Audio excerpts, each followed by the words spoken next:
Hello dear students हम अपना second chapter कर रहे थे पोल साइंस का। और सेकंड चैप्टर का कुछ पार्ट हमने देख लिया था। जो नेक्स्ट टॉपिक था हमारा वो था केरल में कम्युनिस्टों की जीत, और इसको भी हम डिस्कस कर चुके थे। इसमें ये बताया गया है कि केरल के अंदर सिर्फ केरला ही एक ऐसा स्टेट था हमारे इंडिया का आज़ादी के बाद, जब मतलब जिस स्टेट में कम्युनिस्टों की सरकार आई थी, मीन्स जहाँ कांग्रेस की सरकार नहीं आई थी। तो अकेला यही स्टेट था। बाकी जो क्षेत्र थे वो जैसे जम्मू कश्मीर था वो हमारे भारत का हिस्सा उस समय नहीं हुआ करता था। तो ये सारी चीज़ें अलग अलग हुआ करती थी। अब हम आगे जो हमारा पोर्शन है वो पढ़ लेते हैं, जिसमें है सोशलिस्ट पार्टी। सोशलिस्ट पार्टी के बारे में बताया गया कि क्या थी सोशलिस्ट पार्टी, कहाँ से बनी है सोशलिस्ट पार्टी। अब सोशलिस्ट पार्टी जो है उसकी अगर हम बात करें तो वो जो राष्ट्रीय कांग्रेस है हमारी, उसी में से निकली हुई एक पार्टी, उसी में से निकला हुआ एक दल है। जो कांग्रेस सोशलिस्ट पार्टी का जो गठन है कांग्रेस के भीतर से ही हुआ है। 1934 में जो युवा नेता हुआ करते थे कांग्रेस के अंदर, उन्होंने अपना एक अलग से दल बना लिया था, उसी का नाम सोशलिस्ट पार्टी रखा गया था। इन्होंने जो अपना अलग दल बनाया, क्योंकि आज़ादी के बाद धीरे धीरे कांग्रेस में से अलग दल बनते गए जिन्होंने अपने अलग नाम दिए। तो सोशलिस्ट पार्टी भी एक ऐसा ही दल था। तो अगर हम बात करें सोशलिस्ट पार्टी की, तो सोशलिस्ट पार्टी का कहना ये था कि जो हमारी विचारधारा है वो समाजवाद की विचारधारा है। और कांग्रेस ने 1948 में अपना जो संविधान है उसमें भी कुछ बदलाव कर दिया था, ताकि जो सदस्य है वो दोहरी सदस्यता ना रख सकें। वो सोशलिस्ट पार्टी के भी मेंबर ना बन सके और कांग्रेस के भी, मतलब दोनों पार्टियों के मेंबर ना बन सके, किसी एक पार्टी के मेंबर बन जाए। तो इस तरीके से उन्होंने अपने संविधान में भी बदलाव कर दिया था। अब ये जो सोशलिस्ट पार्टी जो इन्होंने बनाई थी, समाजवादी ये अपने आप की विचारधारा को बताया करते थे। और जो साम्यवादी पार्टी थी, मतलब कम्युनिस्ट थे, दोनों अलग अलग थे। जो कांग्रेस की आलोचना करते थे दोनों ही, और पूंजीवादी और जमींदारों का जो पक्ष ले रही थी समाजवादी पार्टी, और मजदूरों किसानों की अपेक्षा कर रही थी, तो उनके खिलाफ बोला करती थी कम्युनिस्ट पार्टी कि जो मजदूरों का और किसानों का जो अवहेलना की जाती है, पूंजीवादी का जो साथ देते हैं, ऐसी पार्टियों का साथ नहीं देना चाहिए इनको। समाज मतलब जो है इनकी अलग विचारधारा हुआ करती थी। समाजवादियों को 1955 में दुविधा की स्थिति का सामना करना पड़ा था। वो क्या थी? कांग्रेस ने ये घोषणा कर दी थी कि वो भी समाजवादी बनावट वाले समाज की रचना कर रही है। अब सीधी सी बात है कि समाजवादी पार्टी ही सोशलिस्ट पार्टी थी और समाजवाद ही कांग्रेस पार्टी लाना चाहती थी। तो दोनों में कोई जो डिफरेंस है वो ही नहीं रह गया था। तो जो लोग हैं वो फिर कांग्रेस में ही रह गए, जो कांग्रेस के ही फॉलोवर बने रहे, क्योंकि सोशलिस्ट पार्टी जो अलग करने वाली थी वही कांग्रेस ने शुरू कर दिया। तो दुविधा हो गई थी 1955 में। ये जो सोशलिस्ट पार्टी है इसको दुविधा हो गई थी। अब यहाँ आचार्य नरेंद्र देव का फोटो दिया हुआ, उनके बारे में बताया हुआ, जिन्होंने सोशलिस्ट पार्टी को बनाया था। ये आज़ादी के दौरान कई बार जेल में भी गए थे। इस सोशलिस्ट पार्टी के बाद कांग्रेस के प्रभुत्व की प्रकृति, नेचर दिखाया गया है यहाँ पर कि कैसी प्रकृति थी कांग्रेस की। तो भारत सिर्फ एक ऐसा देश नहीं था जहाँ एक पार्टी का ही प्रभुत्व हो। तो बहुत सारे देश थे ऐसे, बाकी मुल्कों के अंदर भी ऐसा हुआ करता था, बहुत सारे उदाहरण में देखने को मिल जाएंगे। लेकिन भारत में जो एक पार्टी का दौर था और दूसरे देशों में जो एक पार्टी का दौर था, उनमें बाहरी अंतर देखने को मिलता था, बहुत बड़ा अंतर देखने को मिलता था। बाहर की अगर हम बात करें और इंडिया की अगर हम बात करें, देखो जैसे चीन में था, क्यूबा में, चीन में आज भी है, सीरिया में, इन सभी जगह क्या होता था, एक पार्टी का ही राज हुआ करता था। और कुछ देश जैसे म्यांमार, बेलारूस, इरिट्रिया, यहाँ पर कानूनी या फिर जो मिलिट्री राज है, सैन्य जो होता है, उनके अकॉर्डिंग जो चलता था। जैसे म्यांमार में अभी तख्ता पलट हुआ है और सेना ने अपने हाथों में जो है वो सत्ता को ले लिया है। तो बहुत सारे देश ऐसे मिल जाएंगे जहाँ एक पार्टी का या जो सैन्य उपायों के द्वारा सरकार को चलाया जाता है।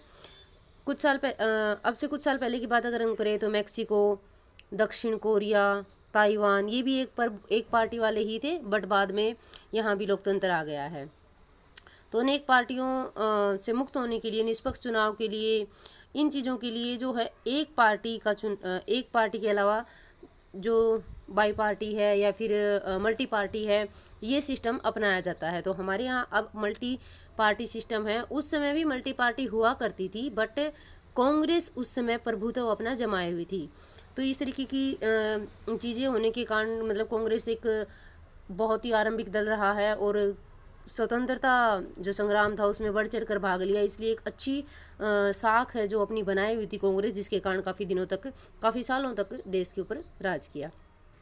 अब हम दक्षिण अफ्रीका की अगर बात करें तो रंग भेद की समाप्ति के बाद जैसा हमारे यहाँ कांग्रेस ने किया, क्योंकि कांग्रेस जो है आंदोलन चलाती थी अंग्रेजों के खिलाफ, और इसके कारण इंडिया की जो जनता है वो कांग्रेस को पसंद करती थी। और रंग भेद की नीति को ख़त्म करने के कारण नेशनल कांग्रेस जो थी, जो अफ्रीका के अंदर थी, अफ्रीकन नेशनल कांग्रेस, उसको भी बहुत पसंद करती थी वहाँ की जनता। और जैसे ही रंग भेद की नीति ख़त्म हुई तो इस सरकार ने भी काफ़ी दिनों तक राज किया। अब यहाँ पर PRI पार्टी के बारे में दिया हुआ, इंस्टीट्यूशनल रिवोल्यूशनरी पार्टी, ये मेक्सिको की पार्टी थी, लगभग 8 सालों तक इसने राज किया। तो ये भी एक ऐसी पार्टी है जो अपने आप के हाथों में पावर ले लेती है और एक पार्टी का राज कई दिनों तक चलता है। इस पार्टी की स्थापना कब हुई, ये सारी चीज़ें बता रखी हैं इसके अंदर।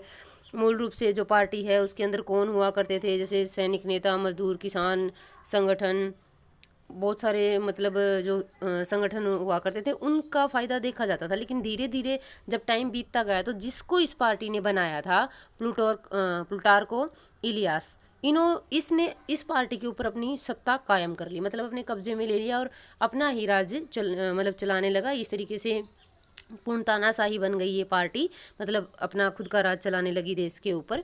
यहाँ अंबेडकर के बारे में दिया हुआ है, उनकी उपलब्धियों के बारे में दिया हुआ है, वो कौन कौन सी पार्टियाँ उन्होंने बनाई, कौन कौन से दल उन्होंने बनाए, उसके बारे में दिया हुआ। तो यहाँ सारी चीज़ें उनके बारे में बताई हुई। यहाँ बहुत सारे इंसानों के बारे में दिया और हर किसी के बारे में पढ़ना, जैसे पीछे भी हमने पढ़ा है। अब इसके आगे जो है ये बताया था कि हमने कि रंग भेद की नीति के बाद जो अफ्रीकन नेशनल कांग्रेस थी उसका भी दबदबा इसी तरीके से बना हुआ था।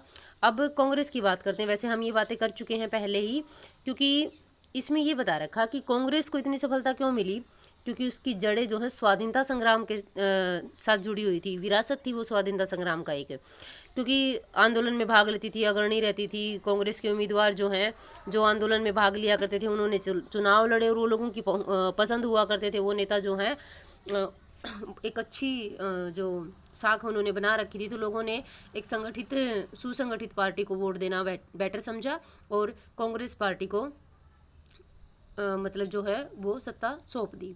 ये अव्वल थी और इकलौती थी। वैसे तो पार्टियां बहुत थी, बट ये इकलौती पार्टी थी जिन्होंने इतने बढ़ चढ़ कर भाग लिया था स्वतंत्रता संग्राम में। एक उभर कर आया हुआ एक दल था, तो बहुत ज़्यादा इम्पोर्टेंट था ये इनकी सत्ता के लिए। यहाँ रफ़ी अहमद किदवई के बारे में बताया गया कि उत्तर प्रदेश से कांग्रेस के नेता थे, ये प्रांतीय सरकार बनाई, इन्होंने मंत्री रहे हैं ये, और 1946 में दोबारा मंत्री बने हैं। उस स्वतंत्र भारत के पहले मंत्रिमंडल में ये संचार मंत्री थे। तो सीधी सी बात ये है कि आज़ाद भारत के पहले संचार और खाद्य कृषि मंत्री कौन थे? रफ़ी अहमद किदवई। अब आगे बताया गया कि कांग्रेस की विचारधारा क्या थी और सामाजिक विचारधारा में उन्होंने सामाजिक और विचारधारात्मक गठबंधन उनके अंदर कैसे था, इसके बारे में भी शॉर्ट में हम पहले ही कर चुके हैं, बट आज थोड़ा डिटेल में कर लेते हैं कि क्या है सामाजिक और विचारधारात्मक गठबंधन। ये तो हम पहले पढ़ चुके हैं कि इसका जो है निर्माण कब हुआ, कब बनी ये, इसके अंदर कौन कौन थे, जैसे नव शिक्षित लोग थे, कामकाजी थे, व्यापारी वर्ग था, तो इन सब का हित देखा जाता था।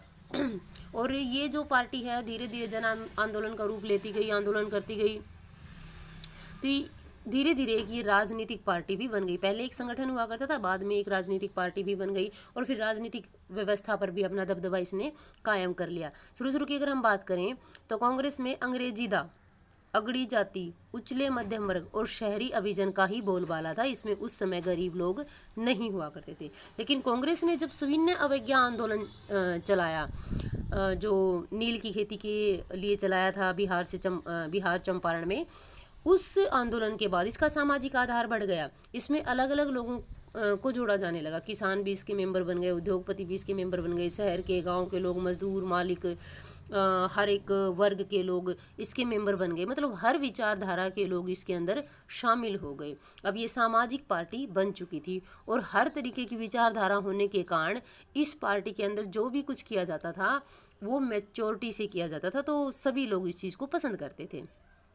तो इनमें से अनेक बाद में जो है धीरे धीरे इसमें से अनेक दल जो है बनते रहे, तो अनेक समूहों ने अपनी पहचान को कांग्रेस के साथ एक कर दिया था। स्टार्टिंग में अगर हम बात करें तो सभी जो वर्ग है इसके अंदर आकर मिल गए थे, सबने अपनी एक पहचान बना ली थी कांग्रेस। जैसे हम बात करें, हम किसी गांव से हैं, किसी शहर से हैं या फिर किसी भी राज्य से हैं, लेकिन एक जो हमारी नागरिकता है, हम इंडियन हैं, उसी तरीके से इन लोगों ने अपनी एक पहचान बना ली थी कि हम कांग्रेसी हैं। कई बार यह भी हुआ कि किसी समूह ने अपनी पहचान को कांग्रेस के साथ एक सार नहीं किया और अपने अपने विश्वासों को मानते हुए बतौर एक व्यक्ति या समूह कांग्रेस के भीतर ही बने रहे।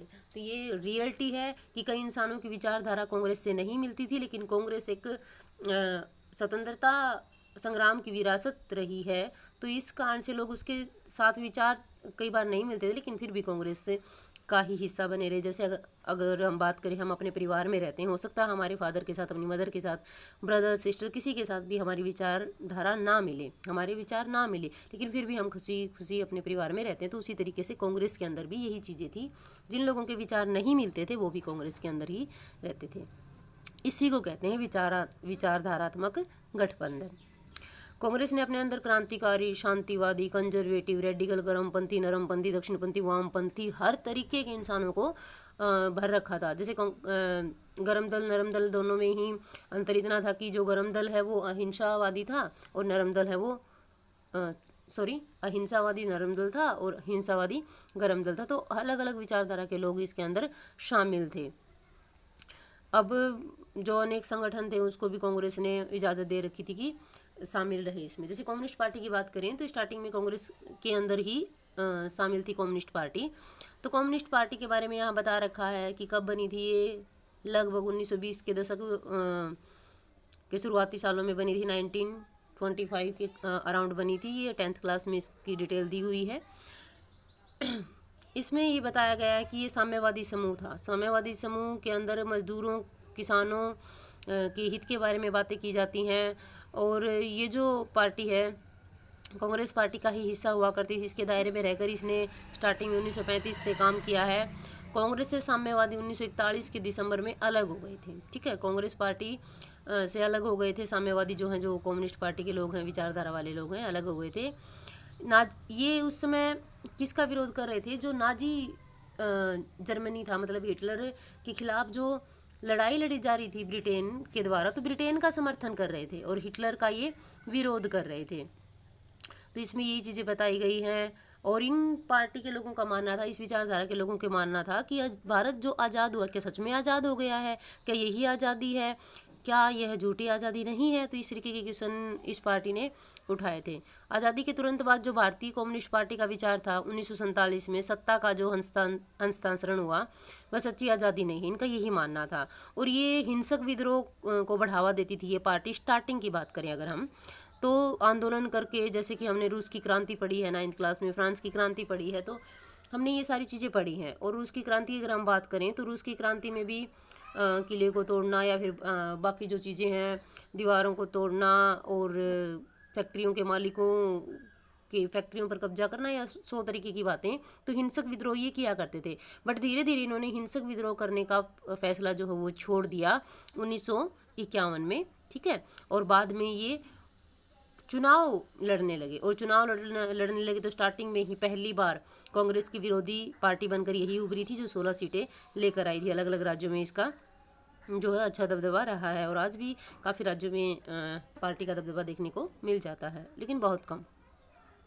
इसके प्रमुख नेता दिखाए हुए हैं, M.K. गोपालन हैं। इन सभी नेताओं के नाम यहाँ पर लिखे हुए थे। मार्क्स नेता थे, तो A.K. गोपालन के बारे में तो यहाँ पर बताया हुआ है कि कम्युनिस्ट नेता थे। राजनीतिक जीवन का आरंभ इनका कांग्रेस कार्यकर्ता के रूप में हुआ था, बट बाद में ये कम्युनिस्ट में आ गए थे। और 1964 में जो इसका कम्युनिस्ट का विभाजन हुआ। कम्युनिस्ट हमारे यहाँ दो पार्टियाँ, एक CPI, एक CPI-M। CPI मतलब कम्युनिस्ट पार्टी ऑफ इंडिया, एक तो ये है, दूसरी है communist party of India, bracket में मार्क्सवाद लिखा हुआ मिलता है। तो दोनों में यही फ़र्क है। एक में तो दराती और हथौड़े का निशान मिलता है झंडे में, और दूसरे में रेड कलर का ही झंडा होता है, बट दराती और गेहूं की बाल आई थिंक जो है वो मिलती हैं झंडे में। तो दोनों में सिर्फ इतना ही फ़र्क है, कुछ ज़्यादा फ़र्क नहीं है, क्योंकि इसी से टूट कर बनी हुई है दूसरी भी। अब यहाँ पर हम बात करें गुटों में तालमेल और सहनशीलता की बात करें, तो जो दो अलग अलग गुट थे उनके अंदर कैसे तालमेल था, कैसे सहनशीलता थी। अब यहाँ एक मूवी दिखाई गई है सिंहासन, ये मराठी मूवी है। इसमें ये बताया गया है कि एक ही पार्टी के नेता कैसे अपना पद प्राप्त करने के लिए एक दूसरे की टांग खींचते रहते हैं। तो यहाँ एक मुख्यमंत्री हैं और एक वित्त मंत्री हैं, उनको दिखाया गया है मूवी के अंदर। और वित्त मंत्री जो है मुख्यमंत्री बनना चाहते हैं और मुख्यमंत्री की टांग खींचते रहते हैं, उनके बारे में कुछ अनाप शनाप बकते रहते हैं, लोगों को अपनी तरफ करते रहते हैं। तो इस तरीके से पार्टी के अंदर ही दो गुट बन जाते हैं। और इसके अंदर तस्करी का जो मामला है मुंबई का, वो भी दिखाया गया है। गरीब लोगों की समस्या को भी बड़ी खूबसूरती से इस मूवी के अंदर दिखाया गया है। अब हम गुटों में तालमेल और सहनशीलता की बात कर लेते हैं। अब कांग्रेस की बात करें तो कांग्रेस की गठबंदी स्वभाव ने उसे एक असाधारण ताकत दी थी, क्योंकि हर इंसान को अपने अंदर शामिल कर लेती थी कांग्रेस। पहली बात तो यही कि जो भी आए गठबंधन उसे अपने में शामिल कर लेता था। इस कारण गठबंधन को अतिवादी रुख अपनाने से बचना होता है और इस मसले पर संतुलन को साध कर चलना पड़ता है। सुलह समझौते के रास्ते पर चलना और सर्वसमावेशी होना गठबंधन की विशेषता हो जाती है, क्योंकि इतनी विचारधारा वाले, अलग अलग विचारधारा वाले अगर लोग होते हैं तो मेजोरिटी मायने रखती है, क्योंकि हर किसी को खुश नहीं किया जा सकता। इस रणनीति की वजह से विपक्ष कठिनाई में पड़ जाता था, क्योंकि जो भी विपक्षी लोग थे वो भी तो इसी पार्टी के अंदर शामिल हो गए थे। तो अब विपक्षता किस बात की, मतलब विपक्षी लोग क्या करेंगे, क्योंकि विपक्षी लोग भी तो कांग्रेस के अंदर ही शामिल है। जब विपक्षी लोग कोई भी डिमांड उठाते थे, उसी डिमांड को कांग्रेस जो है वो अपने तरीके से पूरी कर दिया करती थी। तो विपक्षी पार्टियां भी कांग्रेस जो पार्टी है उसके बारे में, मतलब उसके विपक्ष में नहीं खड़ी हो पाती थी, उनकी रणनीति ही अलग हुआ करती थी। और दूसरी बात, किसी भी दूसरी पार्टी के बीच में ये गठबंधन था नहीं, अंदरूनी मतभेद उनके अंदर चलते रहते थे, ज़्यादा सहनशीलता उनके अंदर होती नहीं थी। बट कांग्रेस के अंदर ये चीज़ें आसानी से देखी जा सकती थी। अब बात करें पार्टी के अंदर मौजूद विभिन्न समूह गुट कहे जाते हैं, जैसे कि होते हैं। अपने गठबंधनी स्वभाव के कारण कांग्रेस विभिन्न गुटों के प्रति सहनशील थी और इस स्वभाव से विभिन्न गुटों को बढ़ावा भी मिला है। कांग्रेस के विभिन्न गुटों में से एक विचारात्मक सरोकार की वजह से बने थे, लेकिन अक्सर गुटों के बनने, यहाँ भारतीय जनसंघ है उसके बारे में बाद में पढ़ेंगे हम, कि पीछे व्यक्तिगत महत्वाकांक्षा तथा प्रतिस्पर्धा की भावना भी कम करती थी। क्योंकि जब एक ही पार्टी के अंदर अलग अलग संगठन जो है मिल जाते हैं तो वो संगठन एक दूसरे का विरोध कम करते हैं। यहाँ भारतीय जनसंघ पार्टी के जनसंघ के बारे में दिया हुआ है। अगर मैं बात करूँ भारतीय जनसंघ की, तो हम इसको आरएसएस का ही, मतलब जो आरएसएस की उपज कह सकते हैं। इसका मानना ये था कि भारत के अंदर एक संस्कृति, एक राष्ट्र होना चाहिए। जो अल्पसंख्यक, जो अलग धर्म से हैं, उनके लिए कुछ विशेष किया जा रहा, वो नहीं किया जाना चाहिए। इनका ये भी मानना था कि पाकिस्तान को मिलाकर भारत के अंदर भारत को अखंड बना देना चाहिए, मतलब एक भारत बना देना चाहिए। और चीन ने जब 1964 में अपना आणविक परीक्षण किया, तो इनका भी यही मानना था कि हमारे यहाँ भी आणविक जो है वो परीक्षण करना चाहिए, बम का परीक्षण जो है वो करना चाहिए। और 1950 के दशक की अगर हम बात करें तो जनसंघ चुनाव राजनीति के हाशिए पर रहा, मतलब ज़्यादा सीटें इसको नहीं मिली। स्टार्टिंग में इसको 3 सीटें ही मिली और सेकंड जो चुनाव हुए थे 57 में, उसमें इसको 4 सीटें ही मिली। बट ये उतना सफल नहीं हो पाई। बट आज की अगर हम बात करें तो भारतीय जनता पार्टी जो है, बीजेपी जो है, उसकी जड़ें भारतीय जनसंघ में ही है। तो बीजेपी जो पार्टी है पहले भारतीय जनसंघ ही हुआ करती थी। यहाँ दीन दयाल उपाध्याय के बारे में बताया हुआ है, जिन्होंने भारतीय जनसंघ को बनाया था।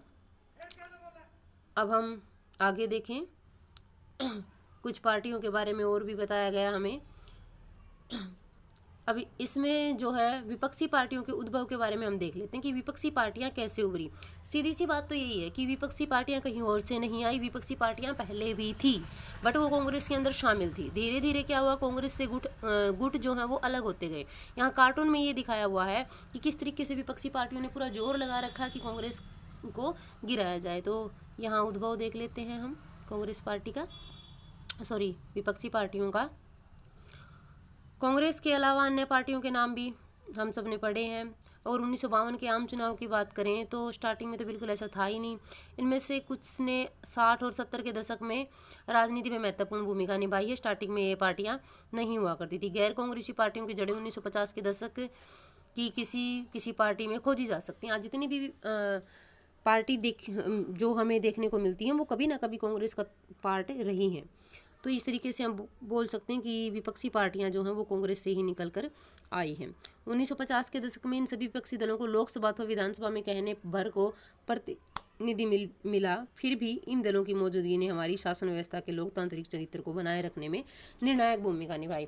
कह सकते हैं कि इनको इलेक्शन में कोई ज़्यादा बड़ी जीत नहीं मिली, मतलब भारी मतलब इम्पोर्टेंस मिली ही नहीं, बट हमारे लोकतंत्र को बनाए रखने में इन्होंने इम्पोर्टेंट रोल प्ले किया है। धीरे धीरे ये जो है अपना वर्क करती रही है। इन्होंने शासक दल पर कंट्रोल किया है कि कांग्रेस कोई भी गलत डिसीजन ना ले पाए, इसके लिए इन्होंने इम्पोर्टेंट रोल प्ले किया है और विपक्षी पार्टियां करती भी ऐसा ही है। यहाँ स्वतंत्र पार्टी के बारे में बताया हुआ है। कांग्रेस के नागपुर अधिवेशन में जमीन की हद बंदी, खाद्यान्न के व्यापार, सरकारी अधिग्रहण और सरकारी खेती का प्रस्ताव पास हुआ था। इसी के बाद 1959 के अगस्त में स्वतंत्र पार्टी अस्तित्व में आई थी। कब बनी थी ये, किसने बनाई थी, उसके बारे में सारी डिटेल्स दे रखी हैं। यहाँ जो राजगोपालाचारी है, इस डिटेल को आप जरूर पढ़ोगे क्योंकि क्वेश्चन इसी में से आते हैं जो शॉर्ट होते हैं। राजगोपालाचारी के बारे में उनका शॉर्ट जो है परिचय दे रखा है कि कांग्रेस के वरिष्ठ नेता थे, साहित्यकार थे, बट बाद में स्वतंत्र पार्टी जो है इसके सदस्य रहे। ये संविधान सभा के सदस्य थे और भारत के पहले गवर्नर जनरल भी थे और इंडिया के पहले थे ये जिनको भारत रत्न मिला था। और स्वतंत्र भारत के थे ये स्वतंत्र भारत के पहले भारतीय गवर्नर थे। कई बार बच्चे कंफ्यूज हो जाते हैं, पहले गवर्नर तो लॉर्ड माउंटबेटन थे, बट भारतीय गवर्नर ये थे, वो 1 साल रहे थे 47 से 48 तक। 48 में इनको बना दिया गया था। अब अगर हम बात करें जो विपक्षी पार्टियों के बारे में हम बात कर रहे थे कि उन्होंने लोकतंत्र विरोधी बनने से, मतलब जो पार्टी सत्ता में थी उसको लोकतंत्र का विरोधी बनने से रोका गया, क्योंकि जो भी वो फैसला करती थी उसका विरोध करने के लिए विरोधी पार्टियां सामने होती थी। मतलब कोई गलत अगर डिसीजन लेती थी कांग्रेस पार्टी तो विरोधी पार्टियां उसके खिलाफ आवाज़ उठाती थी, तो इसे गलत डिसीजन होने से बच जाया करते थे। शुरुआती सालों में कांग्रेस और विपक्षी दलों के नेताओं के बीच पारस्परिक सम्मान था, बहुत गहरा सम्मान था। जैसे हम बात करें जब मतलब हमारे परिवार की अगर हम बात करें, किसी के साथ हमारी ना बनती हो या फिर अलग विचारधारा हो, लेकिन हम उनकी रिस्पेक्ट उतनी ही करते हैं। तो इसी तरीके से यहाँ एग्जाम्पल दिया हुआ जवाहरलाल नेहरू का। सोशलिस्ट पार्टी के नेता हुआ करते थे, उनसे उनकी उतनी ही रिस्पेक्ट करते थे जितनी कि अपनी पार्टी के नेताओं की। उनका अलग ही निजी रिश्ता उनके साथ था, अलग पार्टी के होते हुए भी वो उनकी उतनी ही रिस्पेक्ट किया करते थे। तो यहाँ सभा के बारे में बताया हुआ है, चलो सभा देखने चलो। यहाँ बताया हुआ कि कुछ नहीं होने वाला, वहाँ 2 गुट हैं वो आपस में बटेंगे, वो कोई भी कुछ भी करे बट 2 गुट हैं आपस में लड़ते रहेंगे, पीछेगा गरीब ही। आगे बता रखा है कि नहीं, गरीब नहीं पीछेगा, उसका फ़ायदा होगा। इस तरीके की चीज़ें इसके अंदर दी हुई हैं। अब जो श्याम प्रसाद मुखर्जी हैं उनके बारे में दिया हुआ कि हिंदू महासभा के नेता थे ये, और भारतीय जनसंघ के संस्थापक थे जिससे बीजेपी निकली है। और स्वतंत्रता के बाद नेहरू के पहले मंत्रिमंडल में मंत्री थे ये। पाकिस्तान के साथ संबंधों को लेकर अपने मतभेदों के चलते 1950 में इन्होंने इस्तीफा भी दे दिया था। संविधान सभा के सदस्य भी रहे हैं ये, लोकसभा के सदस्य भी बने हैं ये। कश्मीर को स्वायत्तता देने के खिलाफ भी थे ये। कश्मीर को जब अलग रखा गया था, वहाँ के राजा जब मिले नहीं थे इंडिया के अंदर 47 में, तो तब ये उस चीज़ के खिलाफ थे। उन्होंने बोला था कि कश्मीर को अलग ना रखा जाए। और प्रदर्शन के दौरान बहुत बार गिरफ्तार हुए, ऐसा हमारे बहुत सारे नेताओं के साथ हुआ है। अब हम विरोधी पार्टियों के बारे में बात कर रहे थे, तो उन्हीं का एक छोटा सा पोर्शन रहता है हमारा। सामाजिक और विचारधारात्मक रूप से कांग्रेस एक व्यापक गठबंधन के रूप में उभर गई थी। विरोधी पार्टी होने के बावजूद भी उसकी सामाजिक और विचारधारात्मक जो रूप था, इसके कारण कांग्रेस पार्टी है एक बहुत बड़ा गठबंधन बन गई थी। आज़ादी की लड़ाई में कांग्रेस ने मुख्य भूमिका निभाई, इसलिए इंपॉर्टेंट रोल प्ले किया चुनाव में, और सत्ता इसने हासिल की और काफ़ी समय तक राजनीतिक महत्व बना रहा। और काफ़ी समय तक कांग्रेस जो है अपना प्रभुत्व अपने देश के ऊपर, भारत के ऊपर जमाए रखा कांग्रेस ने। तो इसीलिए हमारे देश में काफ़ी सालों तक कांग्रेस का राज रहने के कारण भारत के अंदर इस समय को कांग्रेस प्रणाली बोला जाता है। वही है एक दल के प्रभुत्व का दौर, जिस समय मतलब स्टार्टिंग से लेकर जब तक कांग्रेस का राज रहा उसे कांग्रेस प्रणाली बोला जाता है, और एक दल के प्रभुत्व का दौर बोला जाता है, क्योंकि एक ही दल राज किया करता था, विपक्षी पार्टी बस छुटमुट हुआ करती थी जो सिर्फ विरोध कर सकती थी और कुछ नहीं। तो हमारा चैप्टर कंप्लीट होता है स्टूडेंट्स। सेकंड चैप्टर भी आप अच्छे से रीड करके शॉर्ट क्वेश्चन आंसर बना लेना। Good bye.